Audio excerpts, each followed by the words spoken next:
मालिकेच्या आजच्या भागामध्ये आपण पाहत आहोत की आता इथे स्वानंदी सुष्मिताला समजावत असते, सांगत असते, हे बघ, असं वागणं हे अतिशय चुकीचं आहे.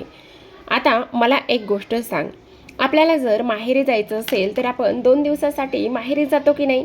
त्यानंतर परत लगेचच रिटर्न येतो की नाही? मग तसंच मला एक गोष्ट सांगायची आहे तुला, आपण आपल्या माहेरी जाऊन इथे ढवळाढवळ करतो का? मला सुद्धा अगदी तसंच वाटतं. अर्पिताने सुद्धा तिच्या माहेरी यावं, 2 दिवस राहावं, पाहुणचार करावा आणि त्यानंतर तिने इथून निघून जावं. बस मला सुद्धा एवढंच वाटतं, याच्या पलीकडे काहीच नाही. दुसरीकडे समर आणि आनंद हे दोघेही जण एका बिझनेसच्या कामाबद्दल फार इम्पॉर्टंट बोलत असतात आणि जेव्हा ते बोलत असतात त्यावेळेला मात्र आनंद म्हणत असतो, हे बघ, मला असं वाटतंय की जर आपल्याला ही डील मिळाली ना तर सगळं व्यवस्थित होईल. आणि त्याचबरोबर आनंदसुद्धा म्हणत असतो. तेवढ्यातच आता आनंद इम्पॉर्टंट कामासाठी बाहेर जातो आणि कामासाठी बाहेर गेल्यानंतर आता मात्र इकडे आजीचा समरला फोन आलेला असतो. जेव्हा फोन येतो त्यावेळेला मात्र आजी म्हणत असतात, ऐक ना बाळा समर, तू कामात आहेस का रे पिंट्या? तेव्हा समर म्हणत असतो, नाही आजी, मी कामात नाही. काय झाले, बोल ना, सगळं काही ठीक आहे ना? तेव्हा त्या म्हणत असतात, नाही रे, सगळं काहीच ठीक नाही आहे. अरे एक काम कर ना, तुला जर वेळ असेल ना तर तू ताबडतोब घरी ये ना. हे बघ आजी, अजिबात काळजी करू नकोस. एकदा काय झालंय ते मला स्पष्टपणे सांगणार आहेस का? तेव्हा ती म्हणत असते, अरे विषय असा आहे की इकडे ना अर्पिता आलेली आहे आणि सुष्मिताच्या हातामध्ये जे काही अधिकार दिलेले आहेत ना, त्यामुळे मात्र फार जास्त गोंधळ इकडे झालेला आहे, असं सुद्धा आता इकडे तो बोलत असतो. त्यावेळेला मात्र इथे तो म्हणत असतो, तू काळजी अजिबात करू नकोस, मी ताबडतोब तिकडे येतो. असं म्हणून इकडे दुसऱ्या बाजूला मंदाकिनी म्हणत असते, मला एक गोष्ट समजत नाही, तुम्ही माझ्या ह्या इथे लेकीबद्दल असं का वागतात? तुम्हाला सर्वांना फक्त आणि फक्त इथे स्वानंदीचंच कौतुक आहे. तुम्हाला फक्त स्वानंदीच दिसते, बाकी कोणीच तुम्हाला दिसत नाही, बरोबर की नाही? तेव्हा रोहन म्हणत असतो, असं काय बोलतेस तू?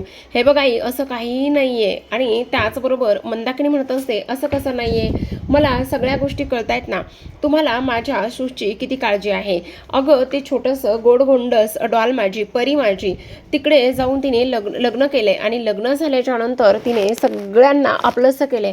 आपलंसं नाहीच तर इकडे तिने काय केलेलं आहे, तर सगळे जे काही कारभार आहेत, जे काही गोष्टी आहेत, त्या सगळ्या गोष्टी तिने हाताशी घेतलेल्या आहेत आणि चांगला व्यवस्थित संसार सुद्धा इकडे ती करत आहे, असं सुद्धा आता इकडे ती बोलत असते. तेव्हा मात्र इथे स्वानंदीचे बाबा म्हणत असतात, खरं पाहायला गेलं ना तर इथे हे जे काही बनवलं होतं ना पोहे वगैरे, ते खूप छान झालेत, मी माझ्या खोलीमध्ये जाऊन आराम करतो. त्यावर मंदाकिनी चिडते आणि म्हणत असते, झालं, बोलायला काही शब्द नसले ना तर ह्यांचं वागणं अगदी असंच आहे. मग एकतर उठून निघून जायचं आणि त्यानंतर आजारी पडायचं, ह्यांची ही सवय झालेली आहे, असं मंदाकिनी बोलू लागते. तेव्हा मात्र इथे रोहन म्हणत असतो, अगं आई, जरा शांत बस ना, कुठला विषय तू कुठंपर्यंत घेऊन जातेस आणि किती ताणायला लागलेले आहेस हे तरी तुला समजतंय का? असं सुद्धा तो बोलत असतो. दुसरीकडे आपण पाहतो आता मात्र मल्लिका म्हणत असते, हे बघ स्वानंदी, शुश लहान आहे आणि अर्पिता आता इकडे 2 दिवसासाठी आलेले आहे, किंवा तिला जर इकडे यावंसं वाटलंय तर ती येऊ शकत नाही का? का अशी वागतेस तू? हे बघ, असं अजिबातच वागू नकोस, कारण किती नाही म्हटलं ना तरी सुद्धा तुला एक गोष्टीचा इथे विचार करायला हवा की आपण काय करतो काय नाही, ह्या सगळ्या गोष्टींचा तू इथे विचार करायला हवास. का अशी वागतेस तिच्याबरोबर? तेव्हा स्वानंदी म्हणत असते, 1 मिनिट काकू, हे बघा, काही जरी झालं ना तरी सुद्धा इथे तिनं ह्या घरामध्ये येणं मला मान्यच आहे, पण तुम्हाला एक गोष्ट सांगू का, सगळ्यात महत्त्वाची म्हणजे इथे तिने कधी यायचं, कशाबद्दल यायचं, काय करायचं हे मात्र इथे आपण नाही ठरवू शकत, असं सुद्धा आता इकडे ती बोलत असते. हे सर्व काही बोलल्यानंतर आता मात्र इथे मंदाकिनी म्हणत असते, स्वानंदी, हे फार जास्त होतंय, असं तुला वाटत नाही का? तेव्हा स्वानंदी म्हणत असते, नाही, मला अजिबात असं काही वाटत नाही, तुम्ही ह्या सगळ्या गोष्टींचा का आणि कशामुळे विचार करताय, असं इकडे ती बोलत असते. आणि शुश, मला एक गोष्ट सांग, सगळ्यात महत्त्वाची. आता पुन्हा स्वानंदी म्हणत असते, तुमचं नेमकं काय चाललंय? तुम्ही अशा कशा पद्धतीने बोलू शकता तेच मला काही कळत नाहीये. अहो, तुम्ही डोक्यावर पडल्या आहात का? हे बघा. तेव्हा मात्र शुश म्हणत असते, ताई, 1 मिनिट, हे बघ, त्यांना या घरामध्ये येण्यापासून काय प्रॉब्लेम आहे? तू अशी कशी वागू शकतेस तेच मला काही कळत नाही आहे. हे बघ, असं अजिबात वागू नकोस. आणि त्याहूनही सगळ्यात महत्त्वाची गोष्ट म्हणजे त्या या घरच्या मोठ्या मुलगी आहेत आणि त्यानंतर त्यांनी ह्या घरामध्ये राहणं काही एक चुकीचं नाही आहे. प्लीज, इथे माझ्याकडे हे सगळे अधिकार आहेत आणि हे अधिकार मी कसे वापरायचे, काय करायचं हे माझं मी बघेल. प्लीज तू हे सगळं काही सांगू नकोस किंवा ठरवू नकोस, असं सुद्धा आता इकडे ती स्वानंदीवर आवाज चढून बोलत असते. तेवढ्यातच इथे आता समर आलेला असतो. जेव्हा समर हे सगळं काही ऐकतो, उघड्या डोळ्यांनी पाहतो, तेव्हा मात्र त्याला प्रचंड राग येतो आणि त्यानंतर तो जागी सुष्मिताला जोरात आवाज देऊन सुष्मिता म्हणून आवाज देऊन थांबवण्याचा प्रयत्न करतो आणि म्हणत असतो, सुष्मिता काय बोलतेस, कोणाशी बोलतेस, कशी बोलतेस, तुझ्या लक्षात येते का? अगं, त्या तुझ्या मोठ्या बहीण आहेत, स्वानंदी मॅडम आहेत. माझ्या बायकोशी या भाषेमध्ये बोललेलं मला अजिबातच चालणार नाही.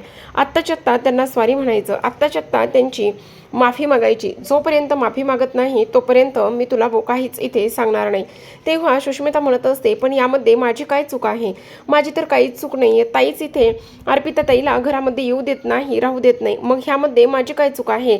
त्यावर इथे तो म्हणत असतो, तुझी काय चूक आहे काय नाही ह्या सगळ्या गोष्टी तू मला सांगायच्या नाही किंवा मी तुला सांगायच्या नाही.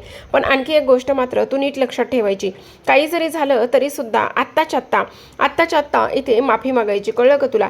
माझ्या बायकोसोबत अशा पद्धतीने बोललेलं वागलेलं मी अजिबातच खपून घेणार नाही, असं सुद्धा आता इकडे समर स्पष्टपणे बोलत असतो आणि आत्ताच्या आत्ता माफी मागायला सांगत असतो.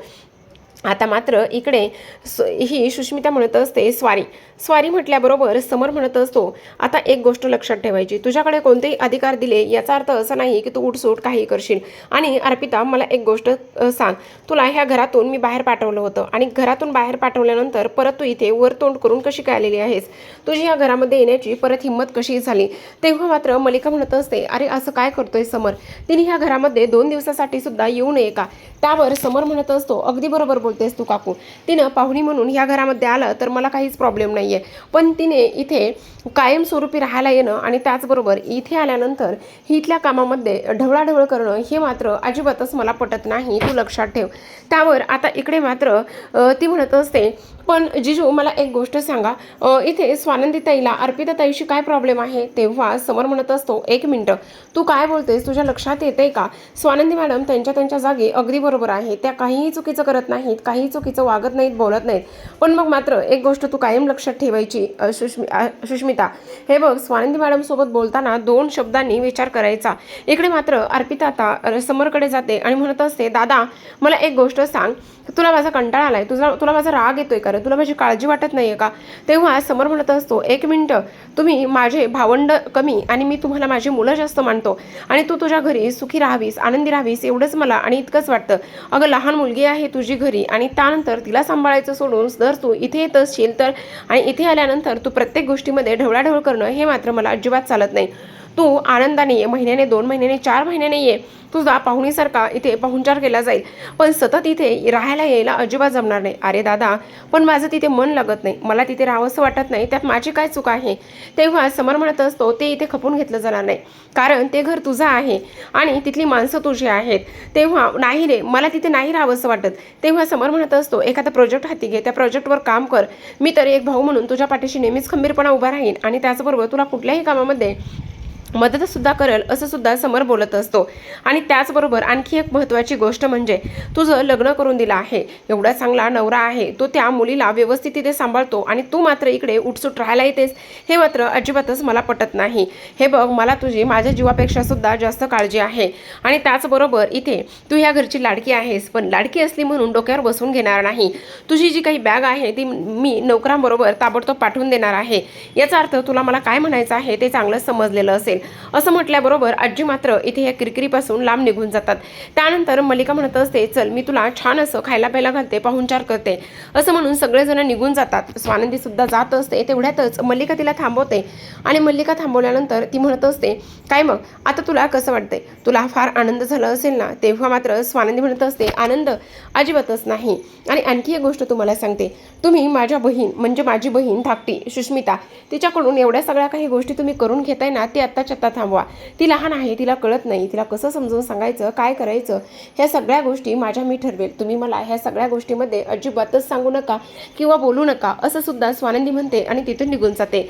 आता समर मात्र त्याच्या खोलीमध्ये काम करत बसलेला असतो. तेव्हा स्वानंदी येते आणि स्वानंदी म्हणत असते, राजवाडे खरंच अगदी मनापासून स्वारी. तेव्हा मात्र समर म्हणत असतो, एक मिनिट स्वानंदी मॅडम, तुम्ही काय करताय, कशाबद्दल स्वारी म्हणताय, हे बघा असं काही करू नका, असं काही बोलू नका. तेव्हा मात्र स्वानंदी म्हणत असते, आत्ता सुष्मिता ज्या पद्धतीने वागली, ज्या पद्धतीने बोलली ना, त्या सगळ्या गोष्टीसाठी खरंच मी तुम्हाला अगदी मनापासून स्वारी म्हणते. त्यावर समर म्हणत असतो, एक मिनिट स्वानंदी मॅडम, तुम्ही पहिलं हा स्वारीचा जो काही पाडा लावला आहे ना, तो पहिला शांत करा. तुम्हाला स्वारी वगैरे म्हणण्याची काही गरज नाही. आणि तुम्ही मुळात का बरं स्वारी म्हणताय, हे बघा, तुम्ही आत्ता इथे 1 मिनिटासाठी बसा, खूप मोठा श्वास घ्या आणि त्यानंतर ब्रीद आउट करा. हे बघा, असं करणं खूप गरजेचं आहे. या सगळ्या गोष्टीमध्ये तुमची काही एक चूक नाही आहे आणि तुमच्या घरचे चुकतायत. त्याचबरोबर सुष्मिताला सुद्धा ह्या घरचा भाग आहे. मग प्रत्येक वेळी तुम्ही त्यांच्या वतीने स्वारी म्हणण्याची काहीच गरज नाही. समजलं तुम्हाला? आणि आणखी एक महत्त्वाची गोष्ट, मी तिला म्हणजेच अर्पिताला समजावून सांगितले, तिला सांगितलंय सासर माहेर याचं महत्त्व समजून सांगितलंय. तिला ते पटलं असेल, त्यामुळे ती तिथून निघून जाईल. आणि आणखी एक महत्त्वाची गोष्ट म्हणजे सुष्मिताला इथे असं तिला बोलावं असं वाटलं असेल, तिने तिचं बोलवलंय. पण मला काय वाटतंय, ह्या सगळ्या गोष्टी मी तिला सांगितल्यात की नाही. मग आता तुम्हाला इथे अवघड मानून घ्यायचं, वाईट मानून घ्यायचं किंवा आणखी काही गोष्टी करायची अजिबात गरज नाही. हे सुद्धा तुम्ही तेवढंच व्यवस्थित लक्षात ठेवायचं आहे, असं सुद्धा स्पष्टपणे आता इकडे समर स्वानंदीला सांगत असतो. पण मग आता स्वानंदी म्हणत असते, राजवाडे, पण तरी सुद्धा तुम्हाला एक गोष्ट सांगू का, मी आता आत्ताच्या आत्ता तिच्याकडे जाणार आहे आणि तिला चांगलं कानफाडणार आहे आणि त्याचबरोबर तिला चांगलीच गोष्ट इथे सुनावणार आहे, असं सुद्धा आता इकडे स्वानंदी बोलू लागते. त्यावर समर म्हणत असतो, स्वानंदी मॅडम, 1 मिनिट शांत बसा, तुम्हाला हे सगळं काही करण्याची काहीच गरज नाही आहे. कारण ऑलरेडी मी समजवलंय आणि ती समजली असेल. त्यांच्या पद्धतीने ते सगळं काही करतील. आणि त्याचबरोबर अर्पितासुद्धा इथे राहणार नाही. मुळात इकडे तुमच्यावर जर कोणी आवाज चढून बोलत असेल तर तुम्ही आणि त्याचबरोबर मी तुम्हाला तुमचा अधिकार मिळवून देण्यामध्ये कायम तुमच्या सोबत असणार आहे, असं सुद्धा समर इथे स्पष्टपणे स्वानंदीला बोलत असतो. आता समरने मात्र स्वानंदीची चांगल्या पद्धतीने बाजू घेतलेली असते. पण स्वानंदीला तरी सुद्धा जाऊन कुठेतरी वाईट वाटत असतं की माझ्यामुळे इथे समरला सुद्धा एवढा त्रास होतोय आणि हा त्रास मात्र इकडे कुठेतरी जाऊन थांबला पाहिजे, असं स्वानंदीला वाटू लागलेलं असतं. तर प्रेक्षकांनो, अशाच नवीन मालिकांचे अपडेट्स आणि रिव्ह्यू जाणून घ्यायचे असतील, पाहायचे असतील तर नक्की चॅनलला सबस्क्राईब करा आणि पाहत रहा वीण दोघा तरीही तोटे ना.